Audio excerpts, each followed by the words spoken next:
Here we have an assignment that combines both self-determined and context-determined operators. This is the reduction OR operator, the addition operator, and another addition operator. The reduction OR has the highest precedence. The reduction OR operator operates on one operand, and for this expression, the operand is the result of this addition. Sketching our expression tree, it looks like this. The result of the addition of B and C is an input to the reduction OR operator, and the output of the reduction OR is one of the operands for our second addition, with the other operand being the value of A. And the output of our second addition is then assigned to D. So our first addition operator and the second addition operator are both context determined, and our reduction OR operator is self-determined, as indicated by the thick blue line. Starting with this addition operator, the operator is context determined, but from the rules that we've just discussed, the context does not extend beyond the self-determined reduction OR operator. So the context for this addition is determined by its operands, which have sizes 4 and 3. And the larger of those two is the value 4. So the output of our addition is a 4-bit value, and our 3-bit input must be extended from 3 to 4 bits. All quantities here are unsigned, so the extension is an unsigned extension. If we now look to our second addition, again a context determined operator, the context for this addition includes A, the output of the reduction OR, and the left hand side of the assignment. The context does not extend to the operands of the self-determined reduction operator. So the three sizes we have are 4, 1, and 5. Largest being 5. So the first operand is extended from 4 to 5. It's an unsigned extension. The second operand is extended from 1 to 5, again unsigned, and the output is a 5-bit output. So this is what our completed expression tree looks like. Using these sample values for A, B, and C, we can now evaluate the expression. Our 3-bit value is extended to 4 bits. It's an unsigned extension. A 0 is inserted to extend it from 3 to 4 bits. The addition yields this 4-bit value. When the reduction OR is applied, these 4 bits are ORed together to give us a value 1, which is a 1-bit value. The 1-bit value is extended to 5 bits using unsigned extension, or what's known as 0 extension. Our 4-bit value for A is also extended to 5 bits, again using an unsigned extension. The addition of these two values yield this 5-bit value, which is then assigned to D. Looking at another example, we have the assignment statement given here. The expression on the right hand side consists of 3 operators: the subtraction, addition, and greater than relational operator.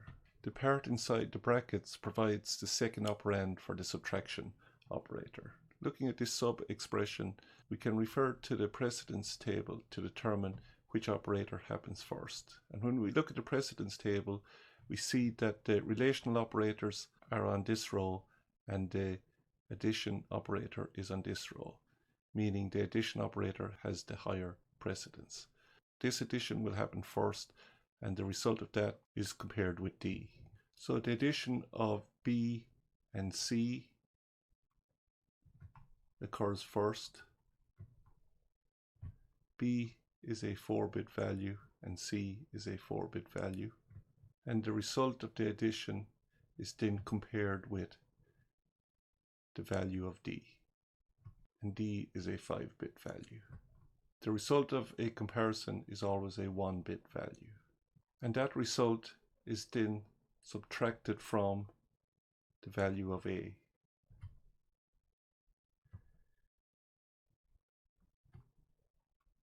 A is an 8-bit value, and the result of the subtraction is then assigned to out, without being an 8-bit value also.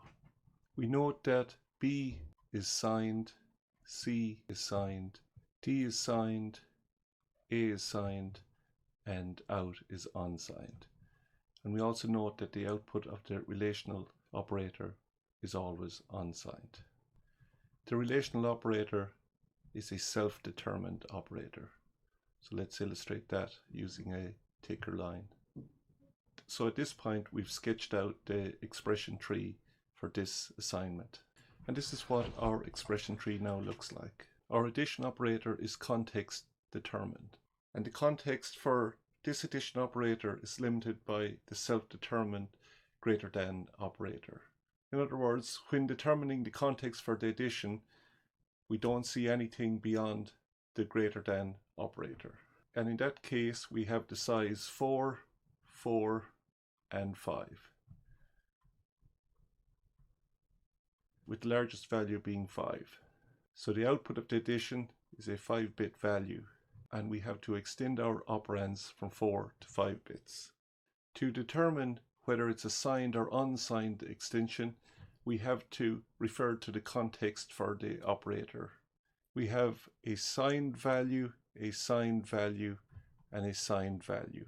All the operands relevant for the context are all signed.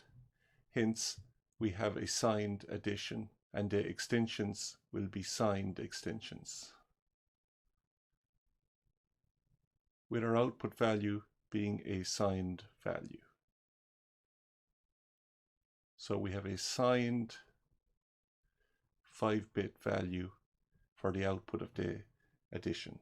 And when we look at the self-determined greater than operator, we note that both its operands are signed, so this is a signed comparison. Let's now move on to the subtraction. The subtract operator is context determined, and the context for this operator includes A, out, and the result from the greater than operator. The context does not extend backwards beyond the greater than operator, so you can think of a barrier through the greater than operator limiting the context. So the sizes that we have for the subtraction are 8, 1, and 8, with the largest value being 8. So the output of our subtraction is an 8-bit value. We now have to extend this operand from 1 bit to an 8-bit value. To determine the type of extension we do, we look at the context for the subtract operator, and we note that we've got a signed and unsigned quantity. Remember, we do not look to the left-hand side of the assignment when we consider signedness. So we don't concern ourselves with this sign here. So given that we've got a signed and unsigned quantity, this is an unsigned extension. The only time you can have a signed extension is if all quantities are signed, and the output will then be an unsigned output. Using the sample values we've got for A, B, C, and D, we can now evaluate our expression and perform our assignment. The value for B is 1001. When we sign extend that from 4 to 5 bits, we have our original 4 bits, take the MSB and replicate it, because it's a signed extension. For C0001, take the 4 bits,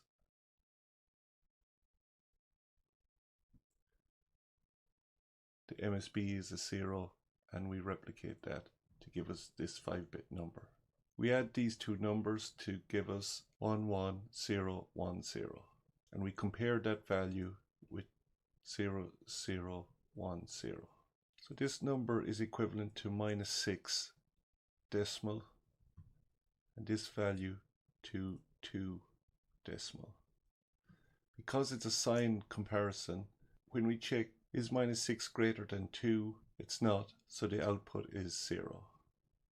We extend our 1-bit value to 8 bits using an unsigned extension, so we have now this 8-bit value, and we subtract it from the value for A, which gives us and that value is then assigned to out.